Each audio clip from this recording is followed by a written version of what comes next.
اللہ کے رسول صلی اللہ علیہ وآلہ وسلم فرماتے ہیں جس نے ہمسایوں کو تکلیف دی اس نے مجھے تکلیف دی، اور جس نے مجھے تکلیف دی اس نے اللہ رب العزت کی ذات کو تکلیف دی۔ اللہ اکبر۔ کل قیامت والے دن نبی اکرم صلی اللہ علیہ وآلہ وسلم نے فرمایا کل قیامت والے دن ہمسایہ کا دامن پکڑ کر اللہ رب العزت کی بارگاہ میں حاضر ہوگا اور شکایت کرے گا کہ یا باری تعالیٰ، میں دنیا میں اس کا ہمسایہ تھا، اس سے میں بڑا تنگ تھا، کیوں اس نے میرے حقوق ادا نہیں کیے، تو لہٰذا میرے حق مجھے ادا کیے جائیں۔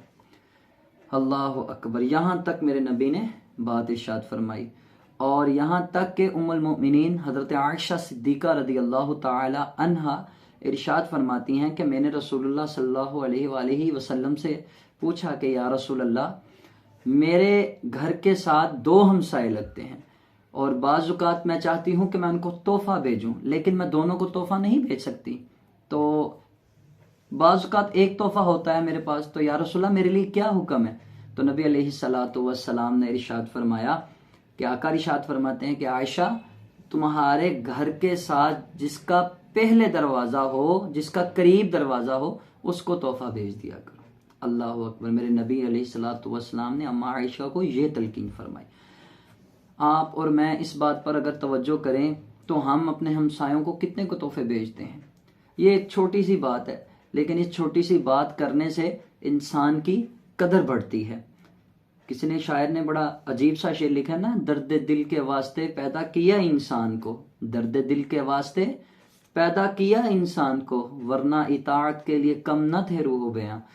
تو میں عرض کر رہا تھا کہ اگر یہ چھوٹی سی بات ہے، تحفہ لینا دینے کی بات ہے، اگر اب تو ہم کوئی ہمارے گھر سے کوئی چینی کوئی چیز لینے آ جائے ہم کہتے ختم ہوئی ہے، لیکن اللہ رب العزت کی ذات فرما دی اگر تمہارے پاس کوئی چیز ہے جو تمہارا ہمسایہ تم سے مانگ رہا ہے اور تم اس کی استطاعت بھی رکھتے ہو کہ تم دے نہیں رہے، تو فرمایا تم اس کے جرمدار ہو۔ میرے نبی علیہ الصلوۃ والسلام نے فرمایا اپنے ہمسایوں کو چیز دیا بھی کرو اور لے بھی لیا کرو، اور دعوت کو قبول کیا کرو۔ بلکہ فرمایا جاتا ہے کہ 3 چیزیں بڑی خوش قسمتی سے ملتی ہیں۔ کیا ہے؟ ایک نیک بیوی ہے، دوسرے نمبر پہ ہے مکان ہے، اور تیسرے نمبر پر سواری اپنی ہے۔ یہ خوش بختی کی علامت ہے، اور جس انسان کے پاس مکان ہو، اس کا ہمسایہ اچھا ہو، تو اس مکان کی قدر و قیمت بڑھ جاتی ہے، زیادہ ہو جاتی ہے۔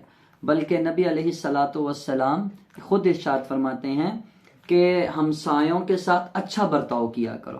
ہمسایوں، بلکہ ایک روایت میں یہ بھی پڑھا ہے کہ ایک انسان کا جس جگہ پر گھر ہو، دائیں بائیں آگر پیچھے 40 مکان، آگے پیچھے دائیں بائیں 40 مکان اس کے ہمسائے میں شامل ہیں۔ اور کہا نا کہ جس نے اپنے رزق کی فراوانی کرنا چاہتا ہو، جو اپنے رزق کو بڑھانا چاہتا ہو، اس کو چاہیے کہ وہ رشتہ داروں میں محبت پیدا کرے۔ تو ہمسائے بھی جو قریب ہوتے ہیں یہ بھی رشتہ داروں کی مانند ہی ہوتے ہیں، ان سے بھی محبت کیا کریں، ان سے بھی اخلاق کیا کریں۔ تو مکان کے ساتھ اگر ہمسایہ اچھا آ جائے تو مکان کی قدر و قیمت بڑھ جاتی ہے، اور اگر انسان ارد گرد اپنے دائیں بائیں محبت کو بکھیرے تو لوگ اس کو بھی محبتوں کی بھرمار ادا کرتے ہیں، لوگ بھی محبتیں بانٹتے ہیں۔ تو کوشش کیا کریں کہ آپس میں ارد گرد ماحول کو محبتیں بانٹیں، دیا کریں اور لیا کریں۔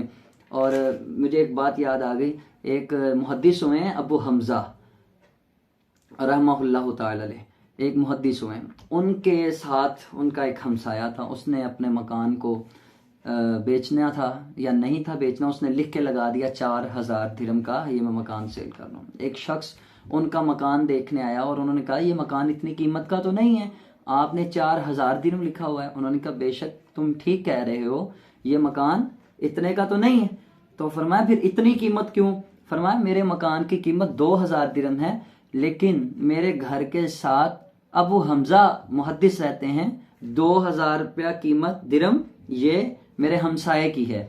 تو فرمانے لگے تو کہتے تمہارے ہمسائے میں کیا ایسی بات ہے؟ فرمایا دیکھو نا، وہ رسول اللہ صلی اللہ علیہ وسلم کی باتیں نہیں سناتے، اتنی پیارے میرے نبی کی باتیں سناتے ہیں، اس لیے 2000 روپے قیمت میرے ہمسائے کی ہے۔ تو یہ بات جب ابو حمزہ محدث علیہ رحمہ کو پہنچی تو آپ نے جلدی سے کیا کیا، اپنے غلام کو بلایا اور کہا یہ 4000 درہم لے جاؤ اور ہمارے ہمسائے کو دو، لگتا ہے وہ پریشان ہے اس لیے گھر بیچ کے جانا چاہ رہا ہے۔ تو فرمایا اس کو 4000 درہم دو اور اسے کہو گھر نہ بیچے، ہمیں چھوڑ کے نہ جائے، یہ اپنی پریشانی کو ختم کر لے۔ ہمسایہ ایسا ہو تو کتنے، ایسا ہونا یہ تو اچھی بات ہے نا، لیکن ہمسائے کو آپ خود جب محبت بانٹیں گے تو ہمسایہ بھی آپ سے محبت دے گا۔ اگر پھر بھی وہ ہمسایہ آپ سے محبت نہیں کرتا تو پھر اللہ رب العزت کی ذات بہتر جاننے والی ہے، آپ اپنے رب سے باتیں کریں۔ اور سب سے بڑی بات، میرے نبی کی بارگاہ میں ایک شخص آیا، اس نے کہا یا رسول اللہ فلاں محلے کی ایک عورت ہے، بڑی نیک ہے، پاک دامن ہے اور تہجد گزار ہے، تو یا رسول اللہ وہ، لیکن اس کی زبان اس کا بڑا غلط بولتی ہے، جب بھی بولتی ہے، تو فرمایا سن لو وہ جہنمی ہے۔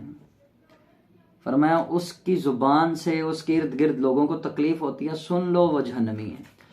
اور ایک اور شخص حاضر ہوا، یا رسول اللہ ایک محلے میں عورت ہے اور بہت کم نمازیں اور روزہ، بہت کم نیک مطلب کہ عمل ہیں اس کے، لیکن اس کی زبان بہت اچھی ہے، اس کے اخلاق بڑے ہی اچھے، جب بھی بولتی ہے اچھا بولتی ہے۔ فرمایا سن لو وہ جنتی ہے۔